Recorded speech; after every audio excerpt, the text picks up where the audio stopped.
if you're working remote and you've got your team scattered all over the place, one of the struggles with that is how do we keep our company culture? How do we make sure that, we're not standing in the office joking about this or that or sports or what you saw on TV or anything like that, like you would normally with the team? How do you keep that culture? How do you keep the team tight and together and trusting each other?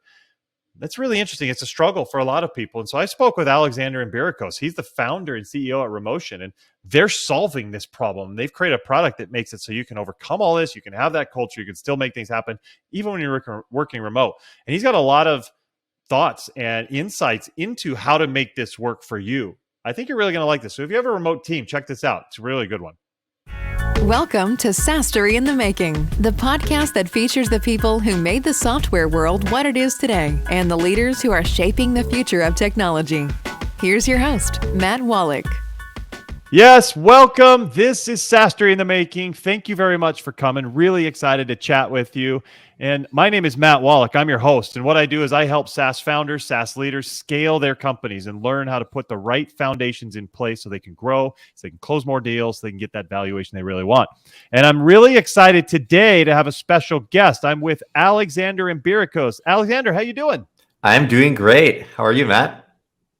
I'm doing great as well. Really excited. Alexander's staying up late with us. He's over in Greece right now, and he's kind enough. He brought his Yeti mic so that he could have a great sound while he's over there. Super, super cool. So thanks for doing that, Alexander. For sure. You are outing me on taking this call from Greece. I'm like concerned. No, I know. Yeah, go ahead. You're concerned? Why? Oh, I'm I'm here for this family reunion. I feel like I need to be twice as productive as normal to make sure that it's not this founder's on the beach in Greece, not doing work. Yeah, you're outing me to the whole world now. Everyone knows that I'm out in Greece for this family reunion. But, well, whatever.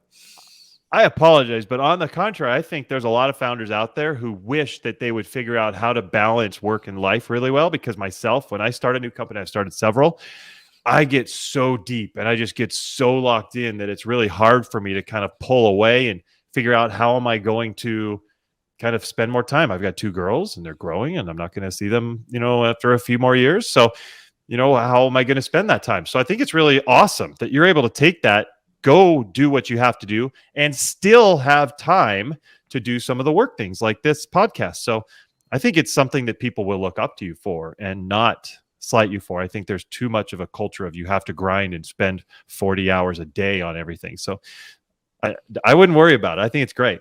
No, absolutely. Thanks. I appreciate that. I think,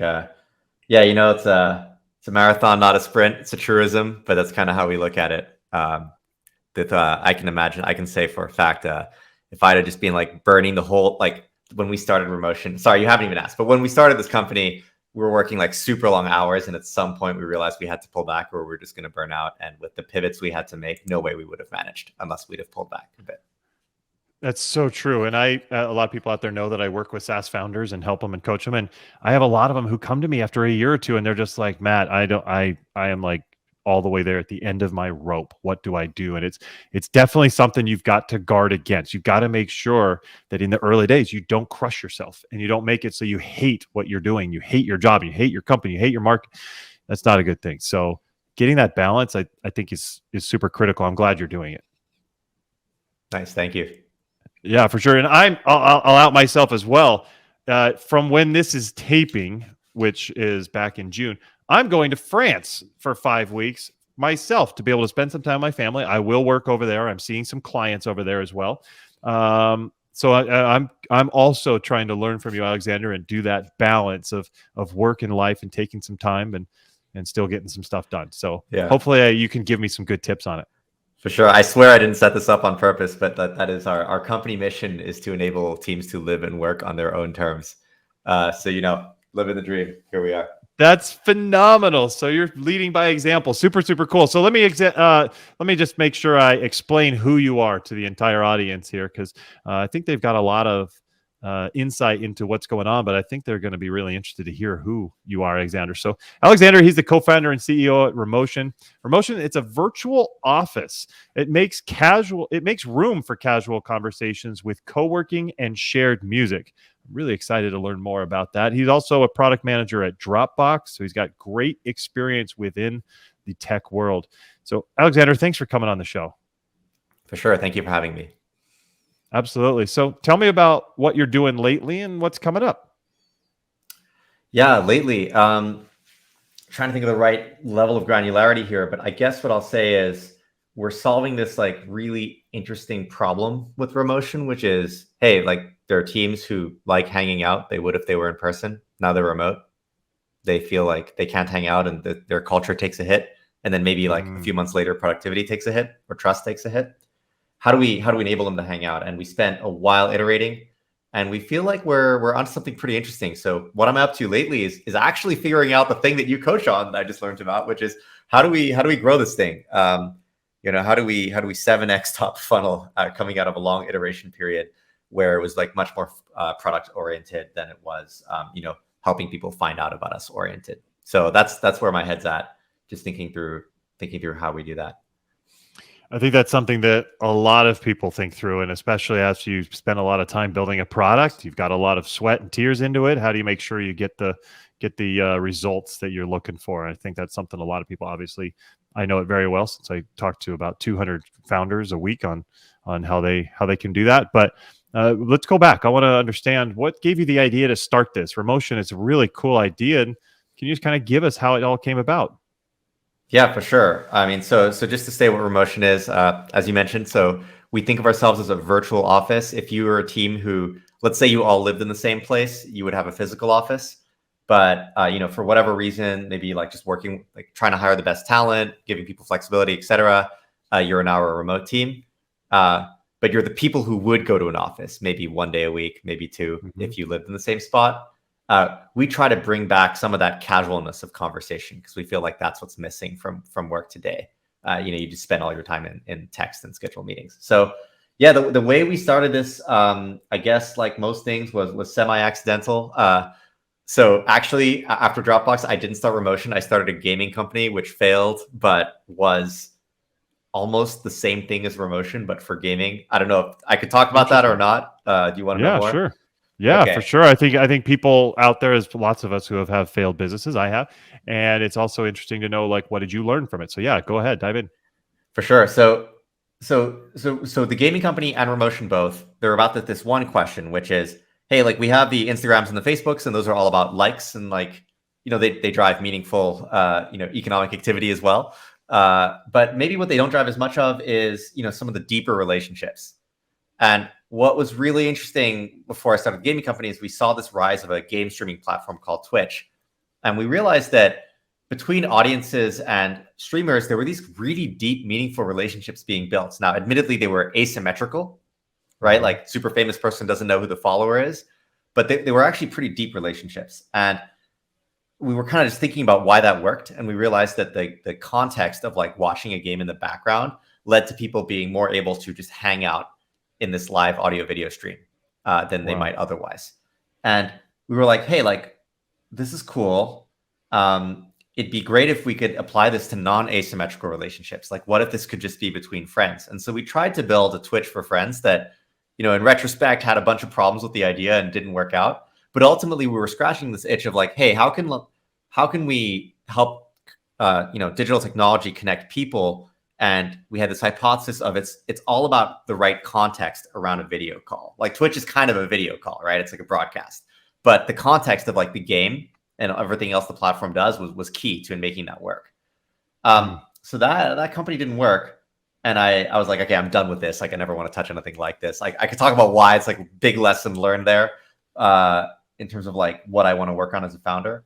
But I was starting to work on this like completely different like B2B SaaS idea. It was like some automation thing with a new co-founder. And he realized that he had to move to Chicago because he wanted to support his partner. And so we're like, okay, we really want to work together. We feel super aligned on like the values, which I think are like core to like starting a company. Like if you're going to start a company with someone, figure out the values before you figure out like anything else, because everything else can change. It's great. The values are, pretty intrinsic to the person. And so we really wanted to work together. We obviously never started a remote company before, and neither of us had started a successful business before either. So we're like, okay, let's like do all the research and figure out how to start a remote company. And basically we heard either two things. Either it was like, hey, yeah, you can do this. This is before COVID, by the way. So you can do this, but like do everything asynchronously, formalize the informal. It's sort of very strict way of operating, which then if you dig under the hood is that the companies don't actually operate in that way. And like under the hood, they sort of fluctuate a little more. Or the advice was, hey, don't do this. This is a bad idea. Like you can hire people remotely, but don't co-found a company remotely. And as we started looking at like just who the advice is coming from and why, we realized like, again, with the very plain English term, but like the teams who said they had an in-office culture were basically composed of personalities who really appreciate hanging out with their colleagues. And the teams who were, actively, not in office, the blue chip, like fully remote companies, or fully distributed companies, maybe had a sample selection towards people who didn't view that as like a necessary part of their life for a bunch of good reasons. I'm not saying one is better than the other, right? Maybe they're just like super busy with family life. So no time for any like socializing with colleagues or whatever. But we realized like as co-founders, we wanted to start a company together and we wanted to enjoy the social nature of spending time together working. And we actually felt that work is easier when you're friends with your colleagues. It doesn't mean you go out every night, but like you have a bit more of that non-work relationship built. And so with that in mind, we're like, okay, we're going to start this company and we're not Remotion, this other thing. And we're just going to try to find time to hang out together, even though we're remote. And that led to us trying a bunch of tools like Discord and like some really weird tools, like a tool that like took a screenshot of you frequently. Like famously when you were picking your nose or whatever, and then of course create a sense of presence. And we weren't really happy with any of those. By the way, that tool still exists. It's kind of fun if you want to look at it. It's called Sneak. I can imagine. Yeah. That's little. Yeah, it's an interesting idea. It was fun to try. We were just starting to scratch this itch of like, hey, maybe we should build our own tool for this. And this is still early in the founding relationship. So we both went on holiday at one point. And the idea was when we came back, we'd pick an idea and we decide whether or not we were definitely incorporating a company together or maybe like still on trial period. And we came back and I remember talking to Charlie and he was like, yep, let's do this. And by the way, I want to work on the remote thing, which we've been, sort of hacking on instead of the other idea. And then I pulled out my computer and I'm like, look what I coded on the flight back. And I showed him an early prototype of this idea of ambient presence, which became one of the core concepts behind Remotion. The idea that like your team shouldn't be like in an app. It just doesn't make sense for apps to be the primary thing on a computer. Your teammates are the most important thing at work, and they should just feel like they're baked into the operating system. And so that's kind of like the nerdy way of describing Remotion is baking your teammates into your operating system. Wow. We started working on Remotion. That's so cool. I love the idea. And I know that, my tech teams in the past have really felt this, especially when they're spread apart and my engineers, they love to kind of work together and kind of powwow together. So how does the product do it? Like, what does it look like? Do you have people on screen? Like, how does it happen? Yeah. So it's actually really simple. So for any of you who use Mac OS, you know what the application dock is, and most people have it at the bottom of their screen. And it's just like the apps, right, shown visually. You can see what's running or what's not running. And some people have it on the side of their screen. And so, for Windows, I won't go into it, but it's kind of like the taskbar, right? And so, in my opinion, it's a complete waste of space. Like I know what apps I'm using. I don't care. But the concept is really interesting for thinking about your team. Like when you go to an office, you choose who to sit next to, right? So it's a small team that's everyone. Big team, you actually design the office layout. So you're at a glance away from the people you want to work most closely with.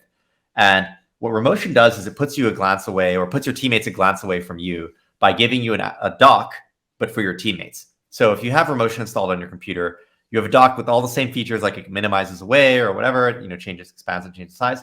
But it shows you your teammates, and it shows you some shared spaces that we call rooms, which are kind of like the micro kitchen in an office, where you can sit yourself down there and hang out there. And it's basically saying like, hey, I'm free to talk casually, or maybe I'm hosting office hours now, and if you want to ask a question, like come find me here. Or, hey, I want to rubber ducky this coding problem with someone, like come, help me out. For whatever reason that you want to be available, kind of like sitting down in a public area in the office instead of like in at your desk with headphones on, you have these rooms in Remotion. And so you can click in, and the funny, you called out this feature on our site that we're still deciding how hard to market, but like it plays music, and everyone's like, why does it play music? I don't care.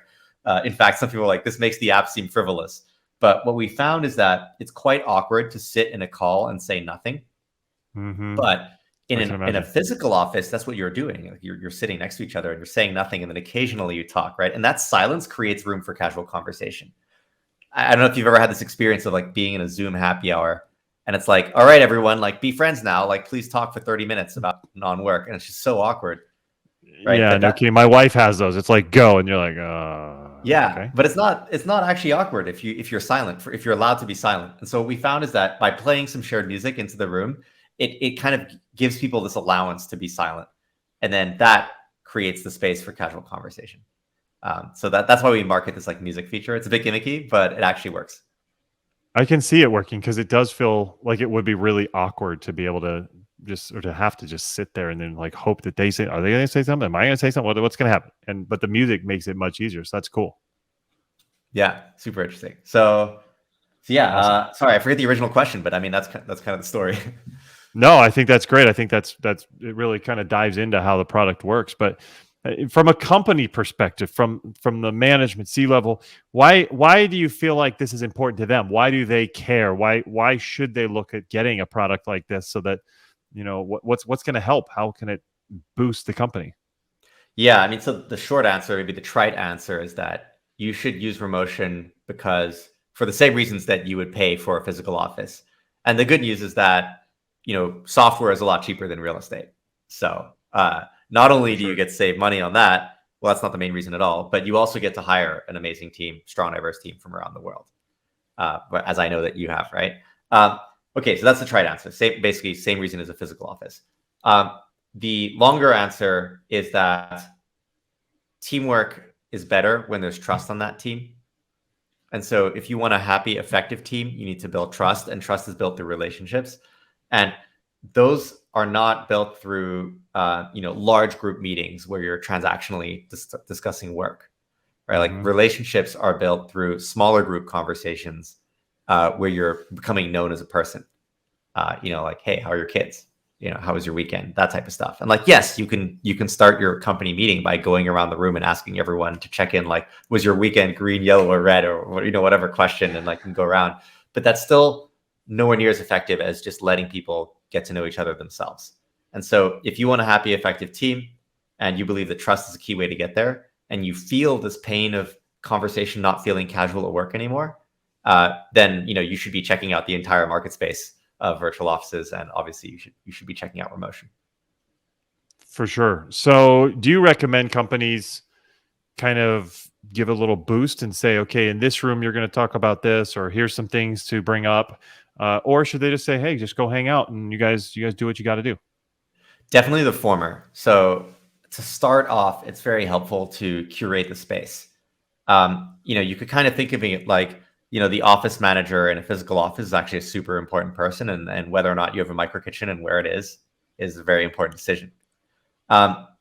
Same deal with Remotion, and it's actually one of the things that we're evolving with the product right now. So when we first launched Remotion, it was very much like, hey, here's this product, do with it what you will. And we saw all these different use cases and all these different customers, mostly technology companies, mostly engineering and product, but then we also had sales, or we had we had lawyers, we had architects. But what we found is that worked when the team kind of got it and figured out how to use it organically. But now we've sort of changed our product direction, and we've made it a lot easier for the adopter, who's usually a manager or a founder, to configure the space. It's like, okay, I want my team to debrief after sales calls, or like we used to do, or I want my team to pair it together a lot, or I want to host office hours for new hires, and I want managers to do that. And so by creating rooms and just simply like giving them a title and like maybe choosing what music's playing, et cetera, you can make a lot of these small touches that sort of cue in other people on like how to do things. And unfortunately, if you just leave things blank, just like a physical space, like if you have an empty office, like people won't really know what to do. Yeah, I can imagine that, and I tend to lean introvert, and I can imagine like being there just feeling so weird and awkward. But I like that there's some direction on what to do, how to do it. Yeah, that's one of the interesting things about what we're building is that there's this question like, hey, should we only be building for extroverts, or should we build for introverts? And we wrestled with that question for a while. What we realized was that every team is going to have a mix of degrees of extroversion. And so actually what we think of today is we build workflows that the extroverted person wants to use. and they kind of they bring the energy, right? And they Mm-hmm. engage other folks who are less extroverted. And then it's important that the product is not overwhelming to the introverted person. But we've kind of given up on the idea of like the introverted person initiating a lot of conversations, because we used to be kind of, you could design for like the lowest common denominator of energy, and we realized like, oh, this isn't working. The product is becoming like so low energy, basically. And so we're like, okay, we're gonna identify who we think is the initiator of conversations. Like, who's the person who walks around the office and says hi, right? We're gonna build for that person and just make sure it works for everyone else. I think that's super smart. I think it's the way to go. So looking at the company as you've been building, what do you feel like were some of the best things you've done along the way? What were some of the moves you've made that have really helped you get where you are? Yeah, I can think of a few. So let's see. There's like sort of the standard team thing I'm sure you hear from every founder. But I think it's great. We could talk about a fundraising thing. And then we can talk about a counterintuitive go-to-market decision as well. Oh, yeah. Yeah. What happened there? That sounds interesting. Okay, let's go to-market first then. So one of the things we did is we had a self-serve sign-up flow, right? Like anyone could just sign up and use the product. And you read all about these tech companies who like start with these wait lists and have like celebrity founders and like thousands of people sign up. Well, we have none of them. I'm not very famous, unfortunately, or I'm not famous at all. Which is what 99% of them are. Yep. And so we're like, okay, we're going to be self-serve. And then we actually changed our minds and we put up a wait list a year into the company existing. And everyone was like, what are you doing? And I am really glad we did it. So here's what happened. We launched Remotion and we weren't really sure how to position it. So we're like, we're going to position this virtual office, again, vague concept, new thing. We're going to position it describe it to the market in the simplest way possible. So like, what's the most concrete thing we can think of? Well, it's like one click to talk to someone. Maybe we should just be like fast conversation. And so we marketed it as this like one click, like super fast way to talk. And at the beginning of COVID, it was effective because people didn't know how to talk, and Slack and Zoom didn't have their act together at the time. But then months in, what happened was that actually people not only didn't want to try our product, but they were like, hey, you should stop working on this. This is like bad for the world. Like, we don't want to, like, I don't want to be like one click away from my manager like all day. That sounds so stressful. And we were listening to the feedback and we realized like, like this whole productivity, like positioning of our product, it kind of undersells like the broader idea of just like enabling relationship building and hanging out. And also in a world of Zoom fatigue, it just sounds bad. So we were like, okay, well, maybe we need to stop working on this. Like maybe they're right. Or maybe we're still onto something, but we need to figure out what they want. And so it was just so hard to get feedback from people. We were like, the way we're going to do this, we're just going to stop letting people sign up. We're going to make them talk to us to use the product. And so we ended up doing interviews with everyone who signed up for the product. Obviously, it was like very bad for growth and all that, but that didn't matter because we didn't feel like we had a product worth growing at the time. And so we just interviewed people and they would come in and we'd be like, why are you here? And they'd be like, well, I looked at your website and it seems like you have a water cooler, so I want to try it. And we're like, well, there's certainly no water cooler in this product. And water cooler doesn't really make sense. Like your coffee machine's in your kitchen, not near your computer. But like, why do you want that? And that's when we kind of came to the need that I described to you earlier in this call. And so I think that like having a wait list up, it was a critical way for us to find our way and like figure out our mission and like what we were building for. Now, on the other hand, the downside that you might be thinking of as growth, okay, that was bad, but that can be solved later. I think the major downside that we're reckoning with now is that it let us underinvest in the early user experience, because every early user spoke to us. They heard me like passionately talk about, like our view of team building, and they also got bespoke recommendations for how to use the product. And so today we have self-serve up again, and like it's just not converting anywhere near as well, even with the boost of the number of people going through the flow. And so we're trying now we have to obviously just invest in the early user experience to make that work. Well, for that last part, those are things that I help with. So we should talk afterwards. I'll give you some ideas. For the first part, I love, and I've heard it from you a couple times. You kind of alluded to it earlier, but here you really said it, is you, Alexander, you're developing the product towards the market. You're listening to your customers and what they're saying and what they're asking for and reading between the lines of what they need. And I think that's fantastic because you're coming out with a product that the market is going to get amazing value from and going to be able to benefit from. So for everybody out there, I think that's the best advice possible, is talk with your market, learn from them, figure out what's needed, what's necessary, what's not necessary, and develop your product towards it, develop your marketing messages towards that, and make sure you're servicing the customer. I think that's unbelievable advice. So well done on that. Yeah, thanks. I think this, it's interesting. Sometimes I meet folks who, actually, no, to be honest, kind of a straw man. Like, no one really believes this, but every now and then I meet someone who's doesn't really believe that they should be talking to customers a bunch. They're like, I just have this hypothesis and like I'm ahead of the market, so the market will catch up to me. But that's why I'm here. And my take is, don't necessarily build what customers tell you they want you to build, but certainly, be talking to customers and figuring out their problems and make sure it passes the mom test, and build something that solves the problem they have. Yes, exactly. Not necessarily what they say, because sometimes they just, they don't know exactly how to fix it, but figure out what the problems are, what their challenges are, and then you can build to that. I think that's fantastic advice. I think that's a good place to stop and leave it at that. So this has been a lot of good stuff, Alexander. I really appreciate you coming in and sharing. And I apologize, I shared your secret of where you are. I'm kidding. It's totally fine. I love that part of it, that you have a work-life balance focus in your culture. So I want to make sure that everybody out there can learn more about what you're doing in Remotion. So where best can people reach you? Best place to find us is remotion.com. So that's remotion.com, Remotion. If you want to find me, I'm also on Twitter. Matt, I don't know if there's somewhere you can just like drop a link in the description, but or that handle in the description, but my Twitter handle is @Embirico, which is EMBIRICO. And yeah, I'd love to hear from you. Okay, perfect. We will put that in the description, in the show notes, to make sure everybody is checking that out. Go follow Alexander. Go check out Remotion. Looks like some really awesome stuff. Alexander, this has been awesome. Thanks for coming on the show. Yeah, thank you so much, Matt, for having me. Fun conversation. Absolutely. I super enjoyed it. And everybody out there, thank you for coming. Make sure you are subscribed to the show. Hit the subscribe button right now so you don't miss out on any other awesome leaders and creators like Alexander. Some great ones coming up in the next couple of weeks. You're going to want to make sure you're there for that. So thank you for coming. Really appreciate it. Take care. We'll see you next time.